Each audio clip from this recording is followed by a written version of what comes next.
ये राज्य अलग होने के बाद। तो इन लोगों के घर गांव में जो समस्याएं हैं, जो मूलभूत सुविधा उनको मिलना चाहिए, वो नहीं मिल पाया। और उन लोगों के बदौलत जो यहाँ सीएनटी एक्ट और एसपीटी एक्ट बना, ये भी आज खतरे में है, ये भी सुरक्षित नहीं है। और आज इसको दरकिनार करके यहाँ पर सीएनटी एक्ट का उल्लंघन हो रहा है और एसपीटी एक्ट का भी उल्लंघन हो रहा है। अभी हमारे माननीय मुख्यमंत्री हेमंत सोरेन ने, मैं नहीं बोला, उन्होंने कहा था कि हमारी सरकार बनेगी तो सबसे पहले हम एसपीटी एक्ट और सीएनटी एक्ट को हम सख्ती से लागू करेंगे। लोगों को उम्मीद था, विश्वास था, लेकिन आज लोगों के दिल में जो भरोसा था वो करीब करीब समाप्त हो चुका है। और यहाँ पर दिन दहाड़े सरकार के आंख के सामने, प्रशासन के नाक के सामने आज यहाँ सीएनटी एक्ट का उल्लंघन हो रहा है। और ये जीता जाता उदाहरण है। वैसा सीएनटी एक्ट में तो जो अपना खतियानी जमीन है, उसके अलावे जो यहाँ पर हड़गड़ी जमीन है, मसना की जमीन है, सरना की जमीन है, भुइंहरी जमीन है, इसको भी लोगों ने नहीं छोड़ा। और जीता जाता उसका उदाहरण है कि भुइंहरी जमीन में अभी इतना बड़ा पूजा हॉस्पिटल बना, पल्स हॉस्पिटल। तो अभी आप सारे लोग देख रहे हैं, जो लोग कॉलेज में पढ़ाई लिखाई कर रहे हैं या जो डिग्री हासिल करके डिग्री लेके घूम रहे हैं, उनको भी पूरा उम्मीद था। और माननीय मुख्यमंत्री के कहने पर, इनका चुनावी एजेंडे पर लोगों को विश्वास था कि हमारी सरकार बनेगी तो यहाँ के नौजवानों को 5 लाख रोजगार हम देंगे 6 महीने के अंदर में। वो भी पानी में फिर गया। अभी यहाँ जितना युवा लोग हैं आंदोलन में उतरे हुए हैं, सड़क पर उतरे हुए हैं।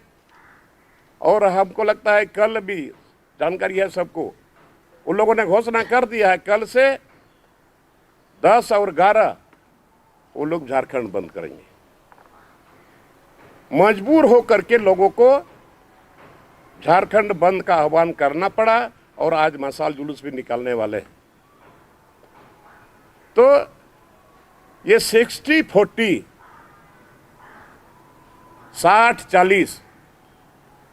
60-40 तक मैं भी नहीं समझ पाया और लोग भी समझ नहीं पा रहे हैं और न यहाँ के छात्र समझ पा रहे हैं। ये 60-40 है तो क्या है और 60 में है तो कौन है, ये भी डिफाइन नहीं हो पाया। और तो और यहाँ पर जो उन्होंने कहा था कि मैं स्थानीय नीति बनाऊंगा, लेकिन स्थानीय नीति आज तक नहीं बन पाया, जिसके चलते अभी लोगों में ये उधेड़-बुन है। जब स्थानीय नीति नहीं बना तो आखिर हम सरकार किसको डिफाइन करती है कि ये यहाँ का स्थानीय व्यक्ति है। ये 3rd ग्रेड 4th ग्रेड के लिए भी लोगों को आंदोलन करना पड़े, भीख मांगना पड़े, ये तो बहुत शर्म की बात है। और ये सारी बात सरकार के चुनावी एजेंडा में था, इसीलिए लोगों को विश्वास था। लेकिन अभी फिर इधर सरकार ने एक सिगुफा छोड़ दिया कि कंपनी में 75% नौजुवकों को नियुक्ति मिलेगी। मैं कहता हूं कि अभी तक जिस दिन से सरकार ने घोषणा किया कि 75% यहाँ के नौजुवकों को कंपनी में रखा जाएगा, तो सरकार उसका लिस्ट जारी करे, किस किस जिला में, किस किस कंपनी में, कहाँ कहाँ के लोग को नियुक्ति मिली है। सरकार उसका सूची जारी करे, तब न पता चले कैसे मेरी सरकार काम कर रही। और एसपीटी एक्ट, सीएनटी एक्ट, स्थानीय नीति, नियोजन नीति और पैसा एक्ट, जो यहाँ के लोगों के लिए मूल चीज है, यहाँ के मूलवासी, यहाँ के आदिवासी का जो सबसे जरूरी है, ये आज तक नहीं हुआ। पैसा एक्ट के बारे में सदन में भी हमने इस बात को रखा बड़ा जोर तरीके से। सदन में भी इसका जवाब सही नहीं मिल पाया। सदन में यही जवाब मिला कि पैसा एक्ट को लागू करने के लिए अभी अधिकारी लोग नियमावली बना रहे हैं, अभी तक नहीं बना। मैं ये राज्य अलग होने के बाद ये 23 साल होने वाला है और अभी तक इसका नियमावली नहीं बना, जिसके चलते यहाँ पर पैसा एक्ट लागू नहीं हुआ।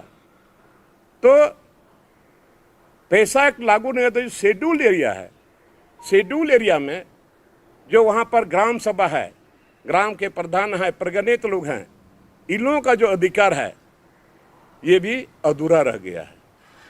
इसलिए सरकार को चाहिए कि जितना जल्द हो ये एसपीटी एक्ट, सीएनटी एक्ट, स्थानीय नीति, नियोजन नीति और ये 60-40 को इसको ख़त्म करके तुरंत इसको पहल करना चाहिए कि यहाँ के नौजवानों को, जो यहाँ के भूमिपुत्र हैं, जो यहाँ के स्थानीय हैं, पहले स्थानीय नीति भी तय करे।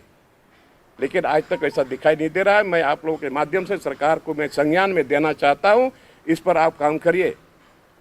और अभी अकाल तो हुआ ही,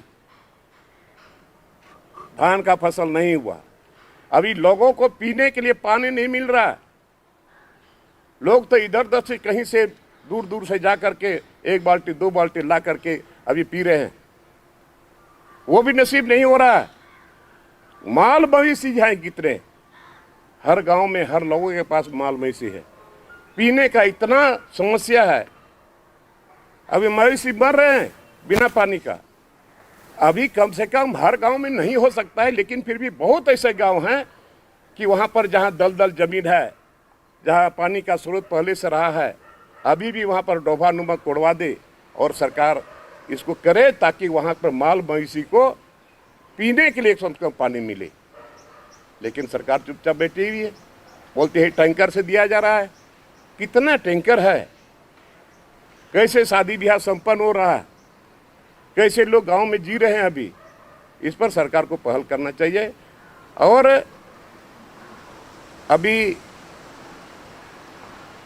जो भी बातें हैं, मैं कोई राजनीतिक बात नहीं है, ये मैंने एकदम जनमीन बात है। और अगर इस पर भी अगर कोई बोले कि लोबिन हमारा बागी है तो हम बागी समर्थन में हैं। हम तो कह चुके हैं कि भाई पहले बार भी समर्थन था, अब की बार भी उन लोगों ने, छात्र लोगों ने जो कल से जो आंदोलन करना शुरू किया है, बंद का आह्वान किया है, हम स्टूडेंट के साथ हैं। जिस संगठन ने ये बंद बुलाया है उसने विधायकों और मंत्रियों से और विपक्षी पार्टी के जो विधायक है उनसे भी जो है समर्थन मांगा है। करीब 60 से ज्यादा विधायकों ने उनको समर्थन दिया है। तो ये चीजें मुख्यमंत्री को क्यों नहीं समझ में आ रही? आप भी दिए हैं। आप कौन समझाए उसको? जो उसके इर्द गिर्द में है वो लोग क्यों नहीं समझाते हैं?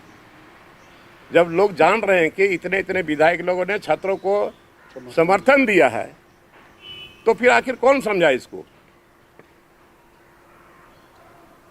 हो सकता है आने वाले दिन में और अपना अधिकार को लेने के लिए जनतांत्रिक तरीके से विकराल आंदोलन का भी रूप ले सकती है। इसलिए क्या बोले, नियुक्ति तो बहुत निकल रहा है। अरे निकल रहा यार, कहाँ है बतावे ना। हम तो इसी बात को बोल रहे हैं ना, पेपर में हम लोग रोज देखते हैं, उतने दिनों से हम लोग देखते आ रहे हैं कि नियुक्ति होने वाली है, नियुक्ति फलाना विभाग की तो नियुक्ति होने वाली है। लेकिन अभी तक नियुक्ति का सील लिस्ट जारी करे ना सरकार, हम मान लेंगे। सुनने मिलता है लेकिन देखने को तो नहीं मिल रहा है। दादा, आपकी नजर में कैसा होना चाहिए नियुक्ति नियमावली? वो तो सरकार का काम है, नियुक्ति नियमावली बनावे। पहले स्थानीय नीति तो बनावे। स्थानीय नीति नहीं बनेगा तो आप किसको डिफाइन करिएगा? क्यों नहीं समझा? तो कह रही है अब कौन समझाएगा जो हम बोल रहे हैं? और लोग नहीं बोलेंगे तो मैं उसका जिम्मेवार तो नहीं ना हूँ। आपकी पार्टी कह रही है कि सरकार ने हर संभव काम कर दिया, विधानसभा से पास करके लोकसभा में भेज दिया, बिना वहाँ के सहमति के ये नहीं हो पाएगा 32, तो उसके बाद सरकार क्या करे? बोले हाथ पे हाथ रख के बैठे, तब हाथ पर हाथ धर के बैठे रहे, तो फिर घोषणा किस बात का? और नियुक्ति दे रहे बच्चों को, निकाल रहे फॉर्म। कहाँ निकाला है आप बताइए ना। यही हाल में जो सुप्रीम कोर्ट से जो जीत के आया, वो तो लड़ाई कर लड़के जीत करके आया है। और उसमें भी हम नहीं कहते हैं माननीय सर्वोच्च न्यायालय का हम समर्थन, हम उसका माने सम्मान करते हैं, फिर भी दिए हैं, लेकिन उसमें भी काफ़ी लोग बाहर के हैं। चलिए जो हो गया, लेकिन अभी क्या हो गया? यहाँ पर स्थानीय नीति बनाने में सरकार को क्या कष्ट हो रहा है? हमने तो कह दिया था पहले भी, ये अगर 32 वाला लेकर के या 60-64 वाला लेकर के इसमें किसी तरह को कोई आप टेक्निकली अगर प्रॉब्लम हो रहा है तो आप सीधे सीधे करिए कि यहाँ का जो स्थानीय वही है जिसके हाथ में खतियान है। सीधे सीधी बात है, जिसके हाथ में खतियान वही के यहाँ का स्थानीय है, और जिसके हाथ में जमीन है उसी के हाथ में खतियान है। जमीन नहीं रहता तो खतियान नहीं होता। जिसके हाथ में खतियान है वही के यहाँ का स्थानीय है, आप उसको करिए। और ठीक है, जो बाहर से लोग आए हुए हैं उसको 2%, 3%, 4% करिए, या उसको विचार करके अगर थोड़ा बहुत देना हो तो देना हो, लेकिन थर्ड ग्रेड फोर्थ ग्रेड भी वो भी क्यों? लेकिन फिर भी ये भी हल हो सकता है। सारे डीसी को निर्देश दे दिया, डीसी ने भी एसडी और वीडियो को। आपको लगता है कि सरकार वाकई में ये बेहतर पहल कर रही है, खासकर संतान को? देखिए, खाली आदेश दे देने से नहीं होगा।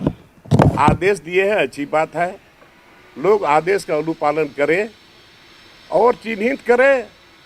आप चिन्हित करेंगे कब कौन लोग आएंगे, कौन लोग नहीं आएंगे, कौन लोग आएंगे, उसके प्रति आप क्या करेंगे, वो करके दिखाओ ना। आप क्या चाहते हैं? हम क्या चाहेंगे? जहाँ गलत हो वहाँ गलत है। यहाँ तो झारखंड में तो कोई भी आज के डूब जाए, जमीनों ले लो, सबसे सस्ता हो गया झारखंड में जमीन और नौकरी। कौन देखेगा इसको? जब एक्ट बनाया एक्ट को आप लागू नहीं कर पा रहे हो, और आप ही ने कहा था, मैं थोड़े बोला हूं, एक्ट को अभी तक आपने लागू नहीं किया, कहां से यहां के लोगों का जमीन बचेगा? अभी लोग बाहर से आ ही रहे हैं और यहां नौकरी में निकाल दी है। कहीं भारतवर्ष का कोई भी नागरिक हो यहां करके नौकरी ले लेगा। फिर आस्था नीति का बात क्यों करते हैं तुम? सरकार में है तब करिए।